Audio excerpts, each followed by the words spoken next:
Oh my goodness. That last recording that I did, it stopped off. I have no idea where. So I'm going to intuit the beginning of this one. I want to say that it was recording most of it. So I'm going to guess that I'm going to just jump right into this second cycle of the second chakra from about age 7, 8 to like 13, 14. The second chakra, when the child begins to develop this autonomy or sense of autonomy, the individual self that wants to be unique and sovereign, and that, as I was saying, we do this again later in life, but when we're at this age as a youth, what we often sometimes have said about, smelling teenagerhood coming, and I've been guilty of saying that, is to basically be saying, I sense you wanting to come into a greater awareness of who you are. I sense you wanting to know who you are and create an identity for yourself and feel unique and special, and that we can be supportive parents and caregivers of this space in a way that maybe our parents weren't. And of course, that also is part of the evolutionary cycle of humanity, but looking at how to support these different age groups in finding their voice, because now that we've made it through those passages, we can perhaps glance back and look at what didn't work for us and what contributes to some of the inharmonious relationships that we've experienced in our lives up to this point. And, when say you're dating someone or you are friends with someone and you note a specific mindset, and perhaps you're intuitive enough to say that must be coming from, like what happened in your home when you were growing up. Like sometimes you can just feel that and intuit that. And if we have that information, that data, if we start realizing and looking at each other and really just acknowledging together that we've all carried forward the subconscious conditioning of our childhood that contains all the imprinting of our family or caregivers. And it's like no fault to them. They didn't understand it in the same way we do. And it's part of the journey of humanity, I believe, to come to these points and note the time to step it up. So we are at that place in our culture, in humanity, in the development of relationship, to be able to, as parents and those that aren't parents with children around, to look around and recognize, and we're all learning how to do this, recognize what it means to help these younger people to, avoid some of the need to decondition later. Some of these more traumatic events we can, like even if they don't seem traumatic to you when you're talking about them from your childhood, or maybe they were, to be able to receive the wisdom from that and pass on something new, share something empowering and encouraging to this next generation. And really, like, the awesome moms that I know are really good at noting with me that their kids are leaders, their kids are teachers, their kids are strong, empowered beings already. And we have some amazing children here right now. We have some amazingly powerful children that will surpass us, that have come here basically with the consciousness that we are all stripping down to find in ourselves by doing all this healing work and all these things we're doing for ourselves. We're trying to find that space that they carry in naturally. And then we're like put in charge of them as parents, but we really need to find a position with them of, mutual honoring and respect. That's like we understand each other's position and each other's duty, or whatever you want to call it. Like, we see that the masters are before us and they see what it takes for us to be in the position that we are with them, and to be humble and to be strong, to help, like they're coming from a place where the boundaries aren't the same, like we're explaining to this younger generation, okay, you don't maybe need to know all this. Just like when I send my older to public school, it's like you may not need to know everything that's there. Maybe some of it feels like it's not right or it's off. And, a lot of that's true. The history that's being taught, not totally accurate. I'm not really down with the whole system, in fact, but there is something to it that I'm finding is beneficial to him, and that's understanding this reality that we're in and how to interface with the other kids and be social and understand also that which like this younger generation is like, okay, what does need our attention, what does need evolution, like let's look at the existing structure so we can find a way to improve upon it and to bring more consciousness to it. And the only way to do that is really to deeply examine it. And so it's almost like they're being sent in that way. And then we are also like, we're explaining to the children as parents, sometimes it seems that we're going, okay, like this is the world you came into, what I'm holding the gateway open for. And I understand that you're here to bring this new consciousness and new reality and vision and energy that we haven't had here yet, because you guys are all new, this new wave. And having respect for that and mutual respect. The parents we've had, in a lot of ways, a very difficult journey to be able to clear the way. Like it's almost like the way that was cluttered and that we spent our realities like cleaning up and opening and making possible to pass. And then this younger generation walks through with the new. They make the pass that we have spent our lives opening for them. And that is the humility in being a parent to me, is recognizing the power that these young beings have. But that, I'm also living here and I'm also requiring that, compassion be shown me in the way that I am in the world, and that I recognize they're here to help change some things, and some things just aren't shifted yet. So we're doing this dance together of what each is willing to do to share space and help one another out. So, I suppose this turned into episode 2. And so as it's only 7 minutes on this particular episode, I'm feeling to go into for a moment, and then maybe we'll end this one with song like we began the other one, part 1, is to get into something that a recent client brought up about one of her children, and that is basically the complaint is a disrespectfulness to the mother and feeling that he is injurious to other kids, like he's lashing out. And so, and if she's listening, if you're listening, my dear, I want to paint the picture here in a way that can hopefully offer a larger perspective to hopefully assist in improving this. But I take this to women, to the mothers, probably the most, though it can apply to fathers as well. But sometimes as mothers, we do struggle with issues of self-respect, and it could be for whatever reason. But as especially we have maybe boys, our relationship, I feel like it's more boys than girls, though it can go both ways.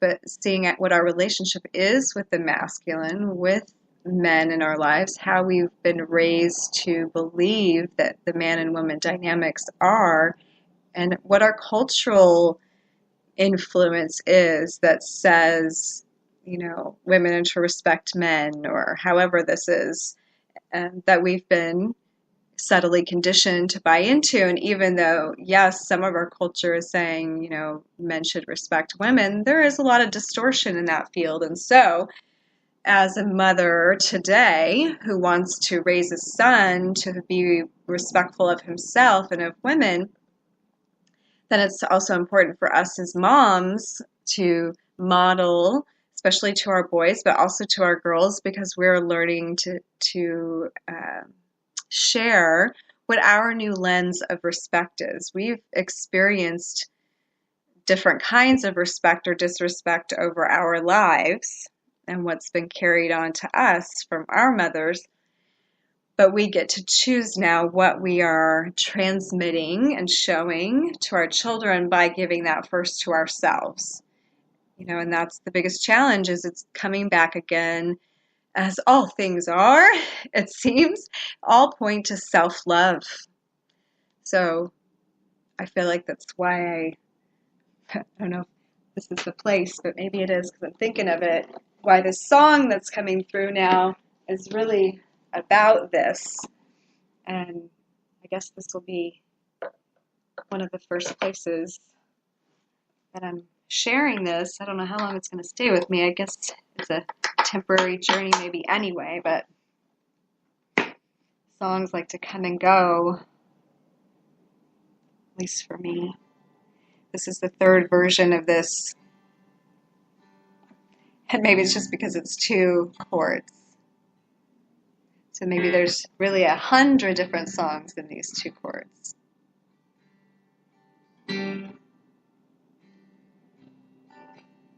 But it's about planet Earth and how she's a university. She's a university, in my mind, of self-worth. Because planet Earth is a university. Planet Earth is a university. Planet Earth is a university of self-worth.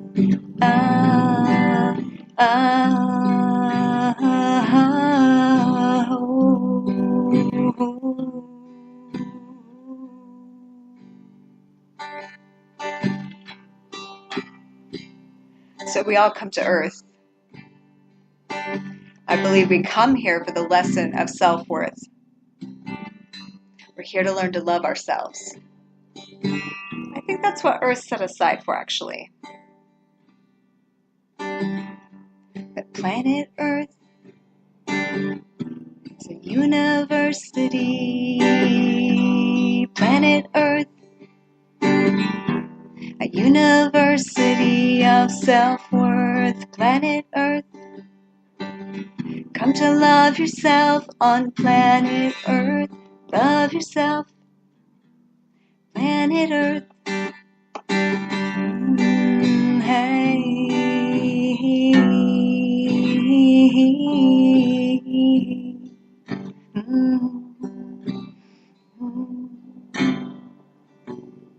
I think this because I think we were so vast before we came here, in all of our bigness, our universal self-consciousness. And other planets, I don't know if you get the same density. I could totally be wrong. But Earth feels like one of those places that you come to get these skin suits and to feel these feels, hug, kiss, dance, wear crazy clothes. Oh yeah, and cry and yell and sometimes throw a fit, laugh and scream and do all of it. Planet Earth must be a universe. Planet Earth, definitely a university. Come to Earth, learn to love yourself. Come to Earth, love yourself. It's the university of self-worth.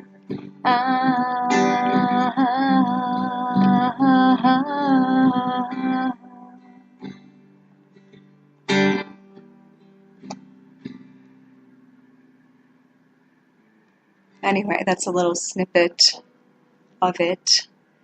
Comes out a little bit different every time. I'll take a little drink of water here.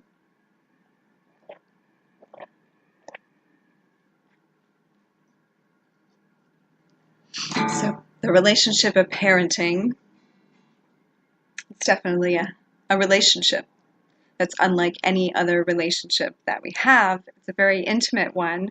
And no matter who else comes and goes from our hearts, like our kids feel like they just are a part of it. They are a part of it. As a mom, I always feel like, and maybe dads you feel this too, that my kids are literally an extension of me.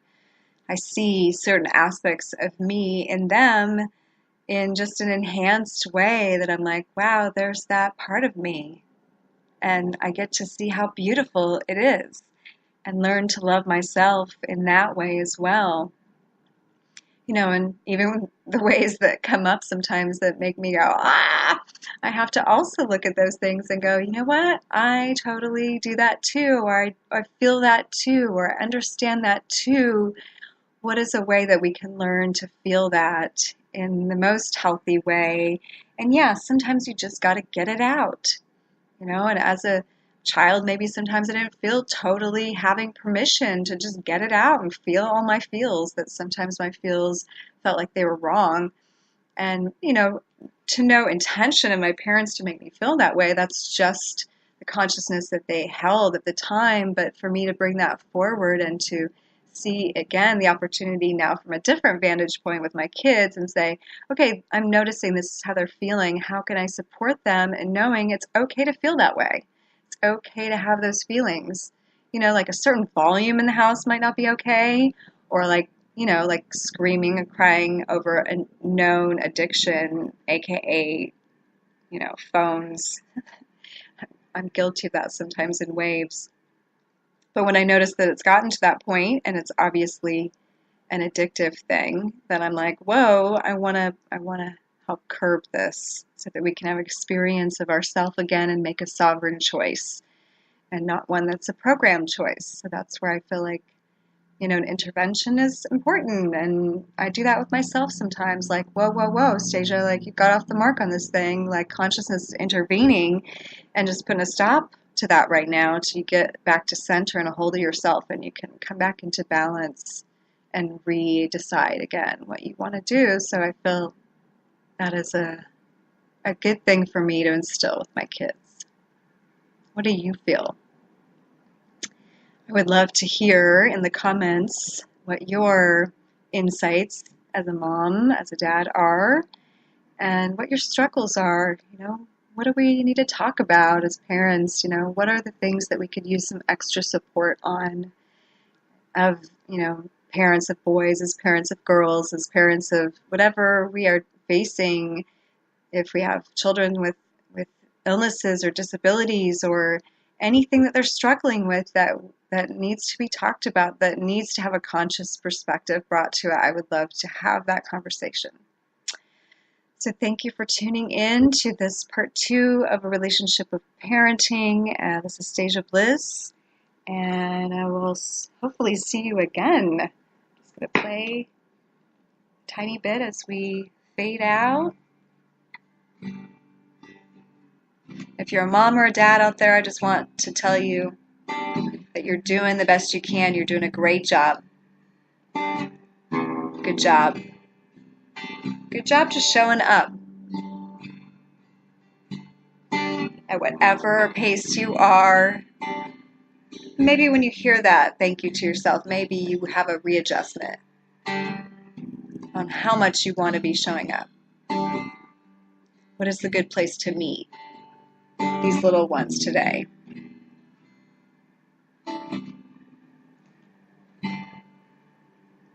And learn to trust yourself to make cohesive, aligned decisions.